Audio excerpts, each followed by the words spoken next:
first meet him? Like, do you remember the first time you met him? The first time I met Eddie Lee. Was it at Chinatown Fair? No, it was at Chinatown Fair. Like the first time I met Eddie Lee was like at what was like at Playland Arcade in 42nd Street. Like I don't know if you remember that. Like it used to be like a 24-hour arcade like in Times Square, and like they had all the latest fighting games and everything. And I was playing him at Marvel vs. Capcom 1 at the time, and I was like, wow, like how are you winning by running away? Like seriously, like you're really winning by running the clock down? Like are you serious? So I was like, yo, like I respect that. Like good stuff, right? And then like from there, like you know, we became friends, and then we both found out about the tournament scene together, and the rest is history. Do you remember the first time you beat him? Did it take you a while? Oh yeah. The first time I ever beat him was at Marvel vs. Capcom 1 at the break. It was ECC 4.5. At that time, he had gone undefeated in Marvel vs. Capcom 1, similar to how Justin went on a 4-year like winning streak in Marvel 2. And like that was just when I finally was able to beat him. Like that was like, the greatest feeling in the world. Did he get you better? Like, Yeah. He trained you to. Yeah. Like we were playing at his house, and he had a super gun, which is basically like a consoleized arcade setup, so you can play on your TV. So we actually had the Marvel vs. Capcom 1 board, like the real thing. So I was going to his house and playing like, you know, like after school, on the weekend, like hardcore, like serious practice. Are you going to Chinatown? Are you going to East Coast Throwdown? Oh yeah, of course. Have you already qualified for these, or you're trying to qualify yourself? Are you part of his team? Like I don't know, Justin, am I part of your team for the 5-on-5? Hey man, I'm still thinking. Yo, man, my record speaks for itself, man. Oh yeah, but yeah. No, like I'm an overall fighting game player. Like it's like I played like many different types of fighting games. Like actually like when I went to Togeki, the game that I qualified for was Arcana Heart Full, which is like a very obscure fighting game. Yeah. Some of them are, like Daigo has been like on television shows, right? It's like I know that Enterbrain, the founders of Togeki and Arcadia Magazine, like they've made DVDs like about Daigo. So like he's definitely like a very well-known player. But like I mean, like as far as the difference goes, I mean, well, like America pretty much is a very like spread apart country. It's very spread apart. Like, and it's like you want to get somewhere, like you know, you really have to plan. You have to plan it and go by car. So, I mean, like back in the '90s, like a lot of people would go to amusement centers and they would go by car and whatnot. And, like they would plan it, but the games are so cheap. They're only like 25 cents, whatnot. Like, so, you know, you have like $5, $10. You know, you can play all day. Whereas in Japan, the main difference is, since the population, I'm not even talking about culture, this is just about like the main difference. Like, yeah, since the population density is so small, especially like in Tokyo, everybody takes the train, so like there's really like a lot of foot traffic. So like if you go to like a lot of these train stops, you're gonna see like bars, karaoke, game centers, like all sorts of high-tech stuff. And they really go hand in hand. It's like these arcades, literally, like at every station stop. Like, it's like, imagine like you're on the 7 train, right?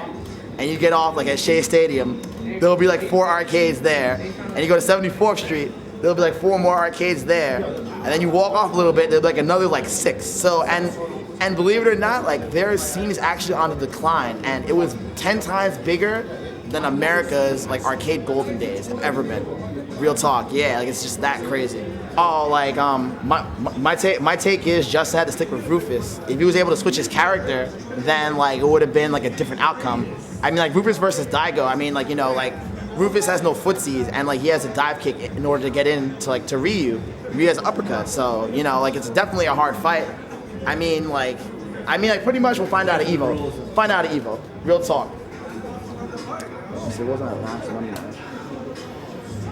Oh yeah. My last money match was like I played somebody like in Chinatown Fair, first at 3 for $50 in Street Fighter 4, and won. I mean, like there's been money matches from anywhere from $5 to as much as $5,000, like that. Yeah, it's like it's definitely scary, but you know I don't consider it gambling because Street Fighter is a game of skill. There's definitely luck involved, but if you're playing in a long set for money, the better player will win. Oh, like there was a Duck Dew versus Sanford Kelly like money match at Evolution 2007, I believe, right? And pretty much like East Coast and West Coast match bets. So like it went up to a grand total of like $5,000 to $7,000 in bets, and like it was so much that they had to take like a list. And yeah, and like pretty much like, it was crazy. I mean, Stanford won for the East Coast, so pretty much we all got paid. So what's your bet to be doing these days to see like what happens to old gamers? He's a professional day trader. Yeah, like pretty much Street Fighter and day trading go hand in hand. It's the same mind games, same concepts, believe it or not. Oh, okay. Well, like when I play, when I play fighting games, like for example. Oh yeah, like I have day traded in the past, so like I actually know how it works. So like in fighting games, right? Since the character I played, Dawson, he keeps you away, but he's really good. He's not that good up close. So it's like when somebody gets in on me, I have to make a decision like on the spot, like whether am I gonna throw break? Is he gonna try to pull a gimmick on me? Is he gonna try to keep rushing me down with like jabs and shorts or whatever? So I have to make a decision like on the fly. And Dawson's not a quick character, so whenever I commit, I'm stuck in that position. So I have to make sure that I make the right decision all the time and think 2 steps ahead. Like day trading has a similar concept because when you're day trading, you have access to what are called market makers. You can pretend to be more than one market maker per time on the stock. So basically, in layman's terms, you can pretend to be like 4 different people on one stock, right? So somebody has to know like if you're playing like a mind game or not. So it's very similar to Street Fighter in that aspect, except that it's real time, but it's not totally real time, but it kind of is. It's difficult to explain. When American players play Japanese players on the same machine, they're so used to looking at the screen that when they play somebody side by side, what a lot of American players do, they'll fake out, they'll do a move like this to try to get them to commit to something. The American players, the top players, they're used to not falling for that. Japanese players will take the bait because they're used to looking at the screen. So that's definitely a big cultural difference as far as that goes.